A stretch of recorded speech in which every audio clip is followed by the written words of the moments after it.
مثلیات کی آسان ڈیفینیشن یہ ہے جو کیل کر کے یا وزن کر کے بکتی ہوں. کیل کر کے یا وزن کر کے. کپڑا جو ہے نا, کپڑا خاص کمپنی کا اور خاص کلر کا, یہ تو مثلیات میں سے ہوگا, لیکن صرف کپڑا آپ نے کہہ دیا تو یہ مثلیات میں سے نہیں ہے. سمجھ رہے ہیں بات کو؟ تو آپ نے یہ جتنی بھی گاجریں ہیں, دالیں ہیں, چاول ہے, یہ ساری مثلیات میں سے ہیں. تو ان میں نبی صلی اللہ علیہ وسلم نے وہ چیز جو ابھی ہے ہی نہیں اس کو بیچنے کی اجازت دی, لیکن آپ صلی اللہ علیہ وسلم نے شرط لگائی کہ الا اجل معلوم, مدت متعین. تو پہلی بات تو یہ اجل ہونی چاہیے. اجل کا مطلب ایک خاص ٹائم کے بعد وہ ڈیلیور کرے گا. ابھی اگر اس کے پاس موجود ہے اور آپ نے اشارہ کر دیا کہ میں یہ تم سے خرید رہا ہوں, تو پھر اس میں یہ بے سلم جائز نہیں ہے, کیونکہ وہ تو موجود ہے نا, اس کو تو فوراً آپ اٹھا کے دیں. ابھی اس میں یہ ادھار والا معاملہ نہیں چلے گا. تو کیل معلوم ہونا چاہیے, اجل معلوم ہونا چاہیے, اس کی جو صفات ہیں پوری اتنی اچھی طرح ایکسپلین ہو جانی چاہیے کہ بعد میں جب وہ ڈیلیور کرے تو نزاع کا خطرہ بالکل ہو ہی نہیں کہ آپ کیا میں نے تو یہ کہا تھا تم یہ اٹھا کے لے آئے. تو یہ مثلیات میں تو ہوتا ہے, جو چیزیں ہم مثل نہیں ہیں ان میں نہیں ہوتا. سمجھ رہے ہیں بات کو؟ ہم مثل نہیں ہے. جیسے آپ کی مخصوص بائک ہے, 1 سال پرانی ہے, چلا چلا کے آپ نے پرانی کر دی. اس بائک کو جب آپ بیچو گے تو بے سلم کے طور پہ نہیں بیچ سکتے, کیونکہ اس کو آپ جتنا مرضی ایکسپلین کرو گے بالکل اس جیسی بائک مارکیٹ میں نہیں ہوگی. ہاں 0 میٹر بائک میں بے سلم کر سکتے ہیں, 0 میٹر گاڑی میں بھی بے سلم کر سکتے ہیں. سمجھ میں آ رہی ہے بات؟ 0 میٹر گاڑی, کیونکہ کمپنیوں کی 0 میٹر گاڑیاں آپ ماڈل بتا دیں, رجسٹریشن کا جو سال ہے وہ بتا دیں, تو وہ سب ایک ہی جیسی ہوتی ہیں. تو اس طرح سے بے سلم کی شریعت میں اجازت ہے. یہ خلاف قیاس ہے. تو خلاف قیاس کا مطلب ہوتا ہے جن شرطوں کے ساتھ اجازت ملے گی انہی شرطوں کے ساتھ آپ یہ بے معدوم کر سکتے ہیں, اس کے علاوہ نہیں کر سکتے. تو ان شرطوں میں پوری امت کا اجماع ہے کہ وہ فوراً نہیں ہو, وہ ابھی موجود نہیں ہونی چاہیے, یعنی متعین نہیں ہونی چاہیے. ڈراپ شپنگ میں آپ بے سلم نہیں. ڈراپ شپنگ میں مسئلہ یہ ہے کہ بہت ساری چیزیں جو ابھی آپ کی ملکیت میں نہیں آئی ہیں آپ وہ آگے بیچ رہے ہوتے ہیں. تو اس کا طریقہ شریعت نے یہ بتایا ہے کہ آپ قبضہ کیے بغیر بیچیں نہیں, یا تو بے سلم کریں, اس میں بے سلم کریں. سلم کا مطلب یہ کہ آپ اس سے کہیں بھائی یہ چیز ابھی تمہارے پاس کمپنی کے پاس موجود نہیں ہے, اور بے سلم میں کم سے کم مدت 1 مہینہ ہے. 1 مہینے سے پہلے اگر وہ ڈیلیور کرنے کی وعدہ کر لیتا ہے تو اس میں بے سلم جائز نہیں ہے. سمجھ میں آ رہی ہے بات؟ کیونکہ یہ شریعت نے ایک عام قاعدے سے ہٹ کے ہمیں اجازت دی ہے, تو اس میں اگر وہ 1 مہینے سے پہلے ڈیلیور کر سکتا ہے تو پھر آپ کو 1 مہینے تک انتظار کرنا پڑے گا, کیونکہ معدوم چیز کی بے نہیں, معدوم کہتے ہیں جو موجود ہی نہیں, اس کی بے نہیں ہو سکتی. تو یہ سارے جوئے اور سٹے کی صورتیں روکنے کے لیے شریعت نے پابندیاں لگائی ہیں. تو ان پابندیوں کو گورا فالو نہیں کرتا, آپ کو فالو کرنا پڑے گا. تو آپ نے کیا کرنا ہے کہ اگر سلم کے طریقے پر کسی کمپنی کی گاڑی بک کرانی ہے تو 6 مہینے بعد, 1 مہینے بعد, 2 مہینے بعد آپ بک کرا سکتے ہیں, لیکن پیمنٹ کیا کرنی پڑے گی؟ ایڈوانس میں. ایسا نہیں ہو سکتا پیمنٹ بھی بعد میں اور چیز بھی بعد میں ڈیلیور ہو, یہ نہیں ہو سکتا. دوسرا مثلیات میں ہوگا, جو متعین چیزیں ہوتی ہیں, یہ چیز اس میں نہیں ہوتا. ڈراپ شپنگ میں بے سلم بعض صورتوں میں بے سلم بن رہی ہوتی ہے, بعض صورتوں میں بتا رہا ہوتا ہے یہ پروڈکٹ ہے, یہ میں تمہیں بیچ رہا ہوں, تو یہ اس میں آپ بے سلم کے طور پر اس کو نہیں خرید سکتے, کیونکہ وہ تو متعین ہے. اس میں اگر آپ نے خرید کے آگے بیچ دیا تو یہ سمجھا جائے گا معدوم چیز کو بیچ رہے ہیں, وہ چیز جس کے آپ مالک نہیں بنے. اور صرف مالک بننا بھی ضروری نہیں ہے, اس کا قبضہ ہونا بھی ضروری ہے. تو آپ اس کو خریدیں, خریدنے کے بعد قبضہ کریں, قبضے کے بعد آگے بیچیں گے آپ اس کو. سمجھ میں آ رہی ہے بات کہ نہیں آ رہی؟ اس سے پہلے آپ کے لیے بیچنا جائز نہیں ہے. بیچ دیا تو پروفٹ حلال نہیں ہے آپ کے لیے. اچھا, یہ جو محترم آئے ہیں مارکیٹ میں, انہوں نے کہا کہ یہ مولوی لوگ حدیث کو گویا سمجھے نہیں ہے. حدیث میں جو آتا ہے نا کہ جو چیز تمہارے قبضے میں, یہ میں اس پہ پراپر وے میں نا کلپ ریکارڈ کرواؤں گا, کیونکہ ابھی یہ جمعے کا بیان ہے اور موضوع بھی خشک ہے نا خرید و فروخت کے مسائل کا, تو یہ لوگوں کے زیادہ تر اوپر سے ہی گزر جاتا ہے. تو میں پراپر ڈراپ شپنگ کے جتنے شرعی احکام ہیں میں پراپر انشاءاللہ اس پہ کلپ ریکارڈ کرواؤں گا. اور یہ بات دماغ سے نکال دیں, بعض لوگ مولویوں کے خلاف ذہن بنا رہے ہیں کہ انہوں نے ہر چیز کو حرام قرار دیا ہوا ہے, یہ چاہتے ہی نہیں کہ لوگ پیسہ کمائیں, مسلمان ترقی میں پیچھے پڑ جائیں. جب یہ کرپٹو کرنسی آئے نا, اتنا لوگوں نے ہم پہ دباؤ ڈالا کہ ہم اس کو فرض قرار دیں, حلال نہیں بلکہ اس کی خرید و فروخت کو فرض قرار دیں ہم. اور تانے دیے جا رہے تھے کہ ابے یہ تجارت میں لوگوں کو پیچھے دھکیل رہے ہیں, یہ یوں کر رہے ہیں, یہ دیکھو یہ چاہتے ہی نہیں یہ لوگ پیسہ کمائیں, خود تو یوٹیوب سے پیسے کماتے ہیں چینل بنا کے اور دوسروں کو منع کیا ہوا, اتنے تانے. آج وہ جو کرپٹو کرنسی کے بڑے بڑے وہ تھے نا, جو گن پوائنٹ پہ ہم سے کہہ رہے تھے کہ اس کو کرو کہ یہ حلال ہے, حالانکہ ہمیں نہ حلال کہنے میں فائدہ نہ حرام کہنے میں. تو آج جب کرپٹو کرنسی ان کو لے کے ڈوبی ہے نا, تو آج وہ الٹا تانے دے رہے ہیں کہ یہ مولوی لوگ اس کو شروع سے حرام کیوں نہیں کہتے تھے. تو جس کا جو مفاد ہوتا ہے مولویوں پہ لا کے تھوپنا شروع کر دیتا ہے وہ. تو یہ جو نبی صلی اللہ علیہ وسلم نے وہ چیز جو آپ کے پاس نہیں ہے اسے بیچنے سے منع کیا, تو محترم اس کی وجہ یہ بتا رہے ہیں کہ ایکچولی اس میں آپ کو نقصان کا خطرہ ہے. آپ وہاں سے خریدو گے, پتہ نہیں کس ریٹ پہ ملے, آپ نے کسی اور سے کسی اور ریٹ کا وعدہ کر لیا تو ایکچولی یوں ہو جائے گا. تو اس لیے آج کل تو ایسا نہیں ہے, کمپنیوں کے ریٹ متعین ہے, آپ کو پتہ ہے جب جاؤں گا مارکیٹ میں مل جائے گی. تو اس لیے آج کل یہ بے معدوم بھی جائز ہے. یہ محترم نے لاجک ہی غلط پیش کی ہے. خوب سمجھ لو, جو چیز نہیں ہے اس کو بیچنا صرف اس لیے حرام نہیں ہے کہ بعد میں دھوکے کا خطرہ ہے. اس کی بڑی وجہ یہ ہے کہ جس چیز کا آپ رسک نہیں لیتے, اسلام اس پہ پروفٹ کمانے کی بھی آپ کو اجازت نہیں دیتا. یہ اصل لاجک ہے. اس لیے کہتے ہیں مسائل علماء سے پوچھا کرو. ہر پاگل سے پاگل نہ, جو حکیم نہیں ہے وہ حکیم بنا ہوا ہے, جو ڈاکٹر نہیں ہے وہ ڈاکٹر بنا ہوا ہے, جو مفتی نہیں ہے مفتی بنا ہوا ہے. الخراج بالضمان, یہ اسلام کا متفقن علیہ اصول ہے, قرآن و سنت سے ثابت ہے. دیکھو پروفٹ کی دو قسمیں ہیں. اب یہ بات چل پڑی ہے تو ادھورا کلپ بنائیں گے, لوگ غلط گائیڈ کریں گے. جلدی سے بہت آسان کر کے سمجھاؤں گا. یہ ساری زندگی آپ کو خرید و فروخت کا یہ مسئلہ ہے نا, خرید و فروخت میں فائدہ پہنچائے گا. جب بھی آپ پیسہ کماتے ہیں تو دو طرح سے کماتے ہیں, یا تو کوئی عمل کر کے, کسی عمل کی اجرت مل رہی ہوتی ہے آپ کو, یا آپ اپنی کوئی چیز ہوتی ہے اس پہ پروفٹ لیتے ہیں. ٹماٹر کی مثال ہم دیتے ہیں, بہترین چیز ہے ٹماٹر, نام لینے میں بھی اچھا لگتا ہے. خربوزہ زیادہ اچھا, خربوزہ. آپ نے خربوزہ اٹھایا, یہ کس کا خربوزہ ہے؟ آپ کا خربوزہ خریدا آپ نے, 50 روپے کا خربوزہ آپ نے اٹھایا. اب آپ یہ خربوزہ بیچ کے 60 روپے میں بیچ رہے ہو, تو اس خربوزے پہ 10 روپے کما رہے ہو, عمل پہ نہیں, خربوزے پہ کما رہے ہو, اپنی چیز پہ. بیچنے کا عمل تو ہے, لیکن اس بیچنے کے عمل کے الگ سے کوئی پیسے نہیں مل رہے. آپ کو پیسے کس سے مل رہے ہیں؟ خریدنے والا جو پیسے دے رہا ہے اس پروسیس کے پیسے نہیں دے رہا, خربوزے پہ 10 روپے آپ کو زیادہ دے رہا ہے. یہ ہے اس چیز کا پروفٹ. اور نفع کی دوسری قسم ہوتی ہے عمل کا پروفٹ. خربوزہ وسیم کا, خریدنے والا ستار. آپ نے دونوں کے درمیان خرید و فروخت کا عمل کروایا, یا آپ نے وسیم کا خربوزہ قبضہ لیا اور آپ نے کہا وسیم بھائی میں تمہارا خربوزہ مارکیٹ میں بکواتا ہوں, مجھے 10 روپے دے دینا اس کے. آپ مارکیٹ میں لے جا کے آپ نے یہ غفار بھائی کو پہنا دیا, کیونکہ ہمارے ہاں, یہ ناروے سے ہیں ان کو نہیں پتا, ہمارے ہاں چیزیں بیچی نہیں جاتی, ہمارے ہاں پہنائی جاتی ہے. اس پہنانے کا کمیشن ملتا ہے کہ تو نے کتنے میں پہنایا.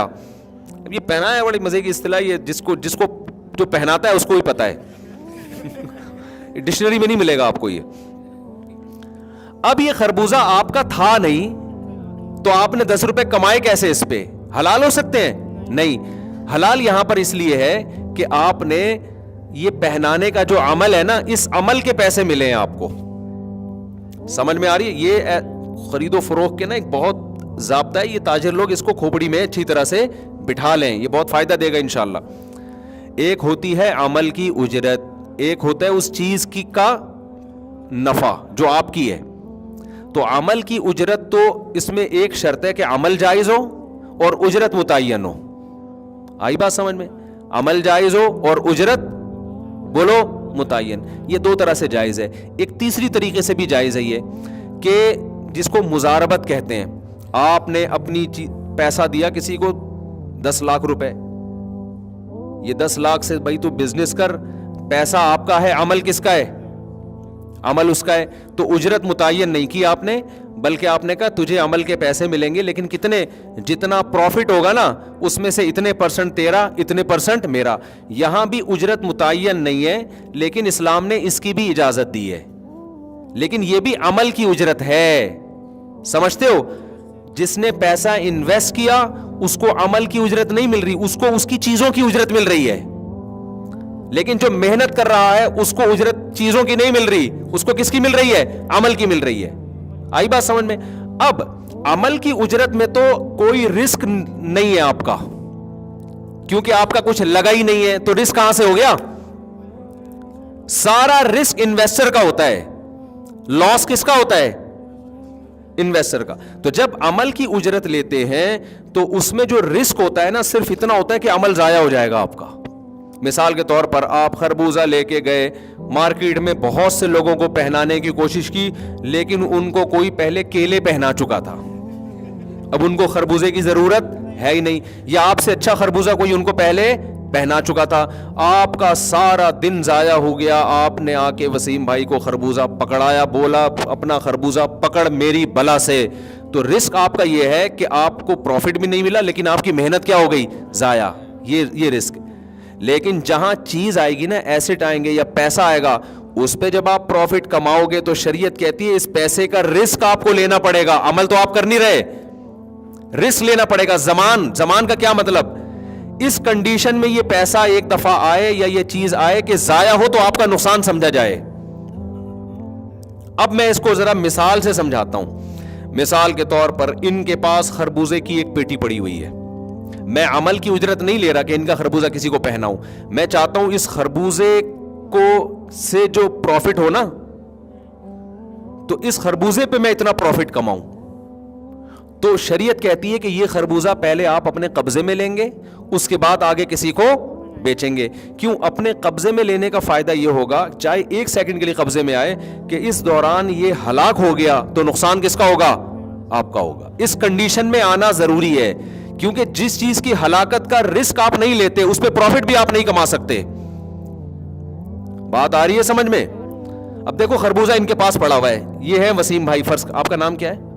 عبد الرؤف بھائی ہے, چشمہ لگایا ہوا ہے انہوں نے, خربوزہ ان کے پاس پڑا ہوا ہے, ایک پیٹی پڑی ہوئی ہے. میں آ گیا جی مارکیٹ میں, میرا 1 روپیہ بھی نہیں لگا, میری کوئی محنت بھی نہیں. میں نے کیا کیا؟ آپ کا نام کیا حضرت؟ علی حیدر بھائی سے میں نے کہا کہ علی حیدر بھائی میں آپ کو خربوزے کی ایک پیٹی بیچ رہا ہوں. اچھا, میں نے ان سے پوچھا بھائی یہ 500 روپے کا خربوزہ ہے, 500 روپے کی پیٹی ہے. انہوں نے کہا 500 کی ملتی نہیں ہے, لیکن چلو فرض کر لیتے ہیں نا 500 کی پیٹی ہے. میں نے کہا یار ٹھیک ہے جی 500 کی پیٹی ہے نا. یہ بیچارہ خربوزے کی پیٹی لے کے بیٹھا ہوا ہے, کوئی آسمانی آفت آتی ہے اس کی ٹینشن, اس میں کیڑا لگ جاتا ہے اس کی ٹینشن, مارکیٹ سے یہ لے کر آیا, سب کچھ اگایا اس نے یا جو بھی کیا, ساری ٹینشن اس نے لی ہے. میں بیچ میں گنا بن کے آیا, میں نے کہا بھائی ٹینشن فری لائف گزارو. میں نے کہا کہ بھائی آپ کو میں خربوزہ بیچ رہا ہوں, بتا کتنے کا؟ آپ نے کہا بھائی ٹھیک ہے میں 600 میں لوں گا. مجھے 100 روپے کا سیدھا پروفٹ مل رہا ہے. میں نے کیا کیا, میں نے جب یہاں سے پتہ چل گیا, میں نے ان کو بیچ دیا وہ, اور کہا آپ کے گھر پہنچا رہے ہیں ہم. آپ کے گھر کیا کر رہے ہیں ہم؟ پہنچا رہے ہیں. اس کو میں نے بولا تو اٹھا کے ڈائریکٹ ان کے گھر پہنچا دے. اب یہ جو لے کے جائے گا نا راستے میں, سارا رسک کس کا ہے؟ اس کا ہے. سارا رسک کس کا ہے؟ اس کا ہے. یہ جب وہاں جا کے پہنچائے گا مجھے کوئی ٹینشن نہیں ہوگی, میں آرام سے بیٹھا ہوا ہوں. اس میں کیڑا نکل آئے, اس میں کوئی مسئلہ ہو جائے, اس میں کوئی جالی نکلے, سارا رسک کس کا ہے؟ میں نے تو یہاں سے بھرنا ہے. تو شریعت کہتی ہے بیچ میں گھننا بن کے کیوں پیسے کما رہے ہیں؟ اس سے پیسے کی تقسیم میں اعتدال نہیں رہتا. کچھ لوگ بیچ میں رسک اٹھائے بغیر گھستے ہیں, اس سے چیزوں کی ویلیو خام خام میں بڑھتی ہے, اور رسک لینے کے لیے وہ تیار نہیں ہوتے. اس سے کئی لا یکون دولتم بین الاغنیاء منکم, جو اسلام چاہتا ہے دولت کی تقسیم منصفانہ ہو, اس منصفانہ تقسیم میں بہت بڑا ایک دھچکا لگتا ہے. اسلام نے مجھے یہ پابند کیا ہے بھائی یا تو کمیشن ایجنٹ بن جا, سیدھا اس کو بول کہ بھائی میں تمہارا خربوزہ بکواؤں گا, اس کو میں اس بکوانے کے عمل کے اتنے پیسے لوں گا, فی خربوزہ لوں گا یا متعین کمیشن لوں گا, لیکن سارا رسک تمہارا ہوگا, تم بری ذمہ نہیں ہو سکتے. تو وہ سوچ لے کہ میں رسک اٹھانے کے لیے تیار ہوں اور اس کو فری پھوکٹ میں 10 روپے دینے کے لیے تیار ہوں یا نہیں, ورنہ مجھے کیا ضرورت, میں خود ہی کسٹمر تلاش کر لوں گا. آئی بات سمجھ میں؟ یا پھر یہ ہے کہ میں یہ کہتا ہوں کہ بھائی آپ اس سے میرا کوئی لنک ہی نہیں ہے, میں ان کو کہتا ہوں کہ تمہیں خربوزے کی پیٹی چاہیے نا, میں دلا دوں گا. میں چاہ ہی نہیں رہا کہ میں کسی کا کمیشن ایجنٹ بنوں, یا کیونکہ اس صورت میں نا یہ تیار نہیں ہوگا, یہ کہے گا بھائی یہاں سے اٹھا کے میں پہنچاؤں, رسک میں لوں, ایسا نہیں ہو سکتا. میں تمہارے کسٹمر کو دے رہا ہوں تو رسک تم نے لینا ہے, سارا مسئلہ رسک کا ہے. تو اسلام یہ کہتا ہے کہ جب آپ نے یہاں سے خریدا ہے تو آپ قبضے میں, صرف خریدنا بھی کافی نہیں ہے, قبضے میں لیں گے. اور قبضہ میں اتنا ضروری ہے کہ رسک ٹرانسفر ہو جائے. قبضے میں یہ ضروری نہیں کہ میں اٹھا کے اپنی جیب میں رکھوں, قبضے میں یہ بھی ہے کہ خربوزے کی پیٹی یہ نکال کے الگ کر دے, کہ بھئی یہ پیٹی عام پیٹیوں سے ممتاز ہو گئی, جدا ہو گئی, اب مفتی صاحب کچھ بھی ہو گیا نا, یہ نقصان کس کا ہے؟ آپ کا مال یہاں سائڈ پہ لگا ہوا ہے, میں جانوں آپ جانیں, یہ ہم نے آپ کا باپ بندہ بیچ کے اٹھاؤ نہیں اٹھا. اس دوران اگر میں بیچ دیتا ہوں تو جائز ہے. کیوں؟ جب اس نے نکال کے وہ آٹے کی تھیلی, یہ خربوزے کی پیٹی الگ کر دی اور بتا دیا کہ آپ کا یہ مال پڑا ہوا ہے عام خربوزوں سے کیا ہے, الگ ہے. جب تک عام خربوزوں میں مکس تھا تو ہم کیسے, نقصان ہوگا تو کیسے پتہ چلائیں گے کہ اس کا نقصان ہوا ہے کہ اس کا نقصان ہوا ہے؟ رسک کا پتہ کیسے چلے گا؟ تو جب ہم نے خربوزے کی پیٹی یا آٹے کی بوری الگ کر دی تو اور بتا دیا بھائی یہ آپ کی آٹے کی بوری پڑی ہے, چاہے اس کی ویڈیو بنا کے بھیج دیں, تصویر بھیج دیں, یا ویسے بتا دیں بھائی یہ آپ کا آٹا ہے, اب ہم اس سے کیا ہیں, بری سے, یہ متعین آٹا ہے, یہ ہم نے سارے آٹوں کی تھیلیوں سے الگ کر دیا ہے, اب یہ میرے رسک میں آ گیا. اب آگے میں بیچوں گا تو میرے لیے شرعاً بیچنا کیا ہے, جائز ہے. عمل کے پیسے نہیں لے رہا, اس پروڈکٹ پہ میں کمیشن لے رہا ہوں. تو پروڈکٹ پہ کمیشن اس وقت تک نہیں لے سکتے جب تک وہ پروڈکٹ آپ کے زمان میں داخل نہ ہو جائے, اس کا رسک آپ اٹھائیں گے, وہ نہیں اٹھائے گا. تو ڈراپ شپنگ میں جب تک یہ زمان ٹرانسفر نہیں ہوتا اس وقت تک آپ کے لیے اس کو آگے بیچنا جائز نہیں ہے. سمجھتے ہو؟ ہاں, تدبیر یہ ہے کہ آپ خریدو نہیں نا, خریدنے کا وعدہ کرو, بیچو نہیں, بیچنے کا وعدہ کرو, یہ جائز ہو جائے گا. پھر مثال کے طور پر عبد الرؤف سے میں نے خربوزے کی پیٹی اٹھائی, میں نے کہا بھائی میں اٹھاؤں گا, ابھی اٹھا نہیں رہا, وعدہ ہے, ابھی میں نے خریدی نہیں ہے. پھر میں نے ان سے کہا بھائی میں اتنے کا خربوزہ بیچ رہا ہوں, بتا بھائی خریدے گا؟ وہ کہ ہاں خریدوں گا. خریدا نہیں ہے, خریدنے کا وعدہ کرے. تو صرف وعدہ, اس وعدے کی بیس پہ میں اس کو کہتا ہوں یار یہ اٹھا کے اس کے گھر دے آ, یہ اٹھا کے گھر دے آئے, پھر ان کے پاس رکھا ہوا ہے. تو میں ان سے کہتا ہوں یہ آپ, ابھی میری یہ والی بے مکمل نہیں ہوئی ہے کیونکہ ابھی میرے قبضے میں چیز نہیں آئی ہے.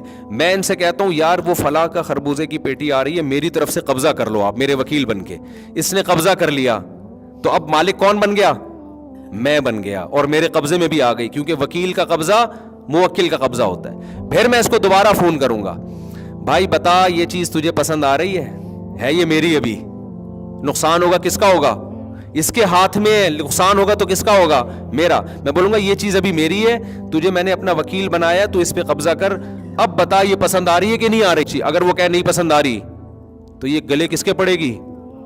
لوگ اس گھننے پن میں نا کہ ہم رسک کوئی نہ لیں, نقصان کا ذرا بھی ہمیں نہ ہو, بیٹھ کے نوٹ چھاپنے کی ہم کیا بن جائیں؟ مشین بن جائیں. پھر وہ آتے ہیں مولویوں نے پابندیاں لگائی ہوئی, مولوی کو کیا ہو رہا ہے تیرا خربوزہ بکے یا نہ بکے؟ بھائی اسلام کی پابندیاں ہیں, یہ گورے کے پاس نہیں ہے, تبھی وہاں دولت کی تقسیم منصفانہ نہیں ہے, انتہائی غیر منصفانہ ہے. تو اب میں ان کو فون کروں گا, آپ کا کیا نام تھا؟ علی حیدر صاحب کو میں فون کروں گا, خربوزے کی پیٹی پہنچ گئی؟ ہاں جی پہنچ گئی. آپ نے میری طرف سے قبضہ کر لیا؟ ہاں جی قبضہ کر لیا. یہ میری پیٹی ہے, آپ کی پیٹی نہیں ہے, اس کو ذرا سنبھال کے رکھیے گا. اچھا آپ بتائیں خرید رہے ہیں؟ کہ میں نہیں خرید رہا. تو یہ لالے پڑ جائیں گے کس کو؟ میں کہوں گا تیرا باپ بھی خریدے گا. ٹھیک ہے, کچھ بھی کہہ سکتے ہیں, دھمکیاں دے سکتے ہیں, جب تک یہ خریدے گا نہیں, یہ نقصان, یہ رسک کس کا ہے؟ میرا رسک ہے. تو پھر اگلی بے ہوگی کہ بھئی یہ پسند آیا؟ ہاں جی پسند آیا. ٹھیک ہے بتاؤ خریدتے ہو؟ ہاں جی میں نے آپ سے یہ 600 کی خریدی, مال بالکل ٹھیک ہے, میں نے آپ کو بیچی. ڈراپ شپنگ والے اکثر یہ کہہ رہے ہوتے ہیں کہ ہم اس کو اگر وہ واپس کر دے تو ہم واپس لے لیتے ہیں. اتنا کافی نہیں ہے. دیکھو وہ جو واپس لیتے ہیں نا, وہ بکنے کے بعد واپسی کا آپشن ایک الگ چیز ہے, بکنے سے پہلے واپسی کا آپشن ہونا چاہیے. اس کو دکھا کے آپ سودا ڈن کریں کہ اب, اور دکھا کے بھی نہیں, اس کو پکڑائیں, اس کو بتائیں کہ آپ میرا وکیل بن کے قبضہ کر رہے ہو. یہ سب چیزیں نہیں ہو رہی ہوتی, سمجھتے ہو؟ تو یہ کرنا پڑے گا. اور آسان حل اس کا یہ کہ آپ کمیشن ایجنٹ بن جائیں. سیدھا سیدھا آپ عبد الرؤف سے بولیں کہ عبد الرؤف بھائی میں تمہارا خربوزہ علی حیدر کو بکواؤں گا, اور میں تمہارے لیے کسٹمر لے کر آؤں گا, فی خربوزہ مجھے اتنا پروفٹ چاہیے. ٹھیک ہے نا, 500 کی پیٹی ہوگی تو مجھے 100 روپے اس میں چاہیے. علی حیدر بھائی بولتے ہیں ٹھیک ہے یار میرے پاس تو ٹائم نہیں ہے کسٹمر کا, تم انٹرنیٹ پہ تمہیں کسٹمر بہت ملتے ہیں, ان کو میں نے خربوزے کی تصویر دی, ہاں بھائی پسند ہے, خربوزہ ان کا ہے, اور یہ ساری ڈیلیوری چارجز بھی ان کے ہوں گے, رسک بھی یہ لیں گے, ان کو میں نے پہلے بتا دیا. تو پھر سیدھا سیدھا یہ پہنچائیں تو ہم پھر عمل کی اجرت لے رہے ہیں, خربوزے کی اجرت نہیں لے رہے. یہ آسان طریقہ ہے, یا تو خریدنے کا بیچنے کا وعدہ کریں یا عمل پہ کمیشن لیں, تو کمیشن ایجنٹ بن کے. لیکن کمیشن ایجنٹ بننے میں سارا رسک بیچنے والے کا رہے گا. ڈراپ شپنگ میں بیچنے والا رسک نہیں لے رہا ہوتا. وہ کہتا ہے آپ جہاں کہو گے پہنچائیں گے, ٹھیک ہے نا, آپ کا بندہ جہاں سے اٹھا لے تو وہ رسک کس کا ہوگا؟ آپ کا ہوگا, ہمارا نہیں ہوگا. اگر وہ رسک اپنا لے رہا ہے تو ٹھیک ہے, لیکن پھر اس میں آپ کسٹمر کو یہ بتاؤ گے کہ میں کسی کی طرف سے, یعنی موکل کو یہ بتاؤ گے جس کے آپ وکیل بن رہے ہو کہ میں آپ کا مال بکوانے کے پیسے لے رہا ہوں, اور جب تک یہ وہاں ڈیلیور نہیں ہو جاتا سارا رسک آپ کا ہوگا.